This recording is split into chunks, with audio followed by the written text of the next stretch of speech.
Assalamualaikum warahmatullahi wabarakatuh. Halo semuanya, perkenalkan nama saya Ummahatus Sholihah. Di sini saya akan membahas materi tentang emosi dan juga suasana hati di dalam konteks perilaku organisasi.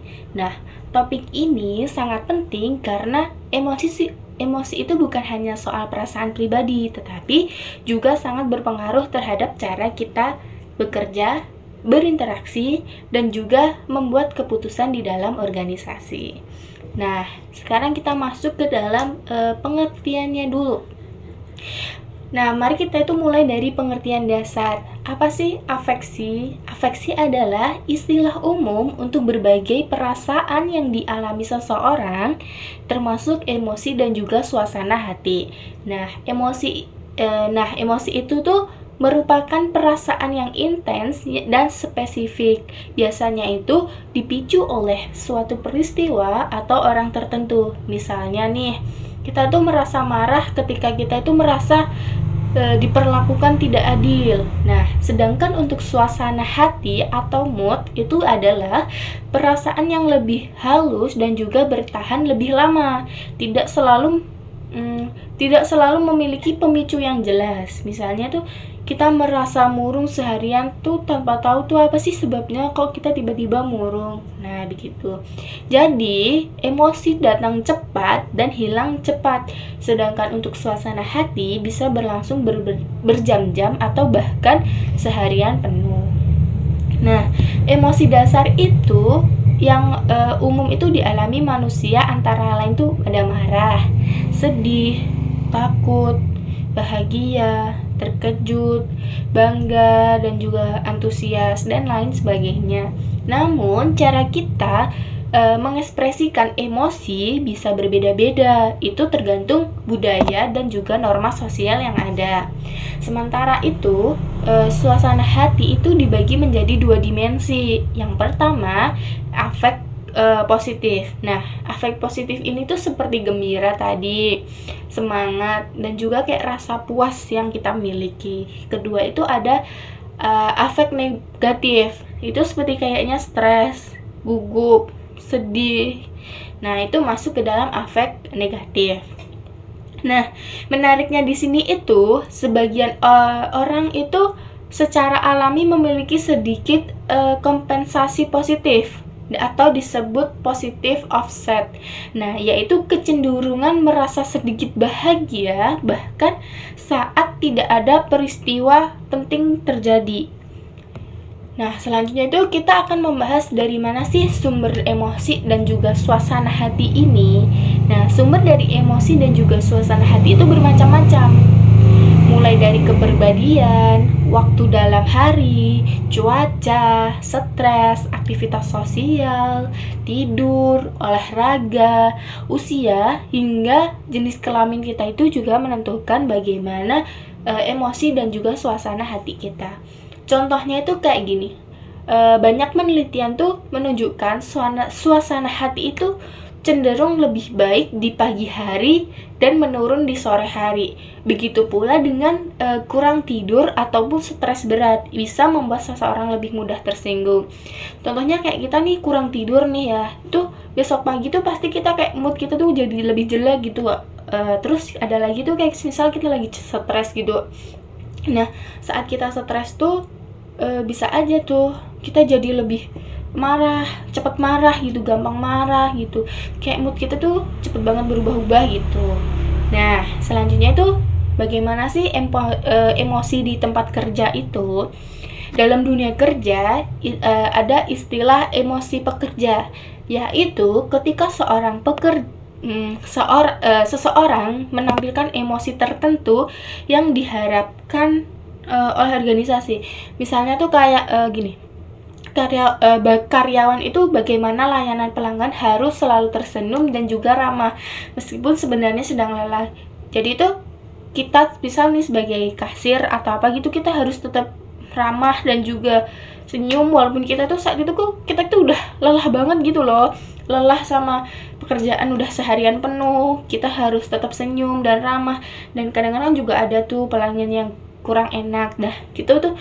Nah, di situ tuh kita dituntut buat beremosi atau berekspresi tetap ramah dan juga senang. Nah, inilah yang disebut sebagai disonansi emosi, yaitu ketidaksesuaian antara emosi yang dirasakan dengan emosi yang harus kita tunjukkan. Jadi kita ngerasa udah capek, kesel, tapi kita harus ngerasa kita masih fresh, seger gitu.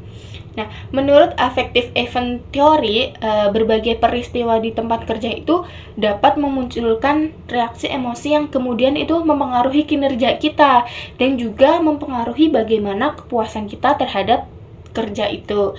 Dengan kata lain, suasana hati karyawan itu sangat menentukan performa organisasi. Jadi bagaimana emosi kita diatur itu dapat menentukan performa kita di dalam organisasi tersebut. Nah, selanjutnya itu ada kecerdasan emosional.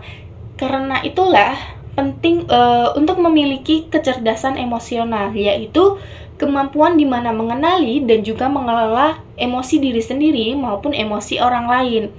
Nah, orang dengan kecerdasan emosional tinggi itu biasanya mampu memahami emosi yang dirasakannya. Jadi dia tuh tahu aku tuh lagi sedang dalam emosi apa sih gitu. Terus menafsirkan makna emosi orang lain. Jadi dia bisa tahu dengan lihat orang lain tuh dia lagi apa sih, dia lagi marah kah, seneng atau bad mood gitu. Terus mengatur respon emosional secara tepat. Jadi dia tuh bisa merespon. Misal tuh orang lagi marah, kita harus bersikap gimana. Kalau orang lagi seneng, kita harus bersikap gimana. Nah, menurut penelitian Daniel Goleman menunjukkan bahwa 80% keberhasilan kerja itu lebih ditentukan oleh kecerdasan emosional dibandingkan IQ. Nah, untuk meningkatkannya, Prestoni itu menyarankan 6 langkah. Yang pertama itu mengurangi emosi negatif, tetap tenang di bawah tekanan, bersikap asertif, proaktif menghadapi orang sulit, mampu bangkit dari kegagalan,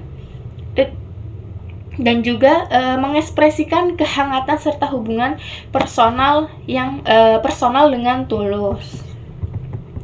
Nah, terus bagaimana tuh dalam praktiknya regulasi emosi itu dapat dilakukan dengan beberapa teknik. Pertama itu surface acting atau berpura-pura di permukaan, yaitu menahan emosi asli demi menjaga ekspresi luar. Jadi contohnya kasir tadi. Yang kedua itu deep acting, yaitu mengubah emosi dari dalam agar benar-benar sesuai dengan yang diharapkan. Selain itu, ada emotional suppression untuk menahan emosi jangka pendek. Nah, terus ada cognitive repression atau membingkai ulang cara pandang terhadap situasi, dan ada social sharing, yaitu yang berbagi perasaan dengan orang lain. Selanjutnya bagaimana sih aplikasinya dalam perilaku organisasi? Nah, pemahaman tentang emosi dan juga suasana hati itu membawa banyak manfaat praktis dalam organisasi. Nah, contohnya itu dalam mengambil keputusan. Nah, emosi itu dapat membantu menilai resiko dan juga moral suatu tindakan. Nah, dalam kreativitas, suasana hati positif itu terbukti meningkatkan fleksibilitas dalam berpikir dan juga memunculkan ide-ide baru. Nah, dalam motivasi itu, umpan balik positif dapat memperbaiki mood yang berujung pada semangat kerja. Nah, dalam kepemimpinan, pemimpin yang mengekspresikan emosi dengan tulus mampu mengeluarkan energi positif ke seluruh tim. Terus dalam negosiasi dan juga pelayanan pelanggan, pengendalian emosi itu berperan penting untuk menjaga hubungan dan juga citra organisasi tersebut. Nah, sebaliknya, suasana hati yang negatif itu bisa memicu perilaku menyimpang, konflik, bahkan kecelakaan kerja. Nah, dari sini kita dapat tarik kesimpulannya itu, emosi itu bukanlah hal yang perlu ditekan, tetapi perlu dipahami dan juga dikelola. Jadi emosi itu nggak harus kita tekan. Jadi kalau kita emosi atau kita marah itu nggak harus kita simpen sendiri. Tapi kita perlu memahami gimana sih kita marah, kenapa kok kita lagi moodnya jelek, dan dari situ kita bisa mengelola dan memahami emosi kita. Nah, organisasi yang cerdas itu secara emosional akan lebih produktif, harmonis, dan juga berkelanjutan. Nah, dari situ, mari kita kembangkan kecerdasan emosional mulai dari diri sendiri agar dapat menciptakan lingkungan kerja yang penuh empati dan semangat positif. Terima kasih semuanya atas perhatiannya. Apabila ada kesalahan atau kekurangan dalam pembahasan ini, mohon maaf. Aku akhiri ya. Wassalamualaikum warahmatullahi wabarakatuh.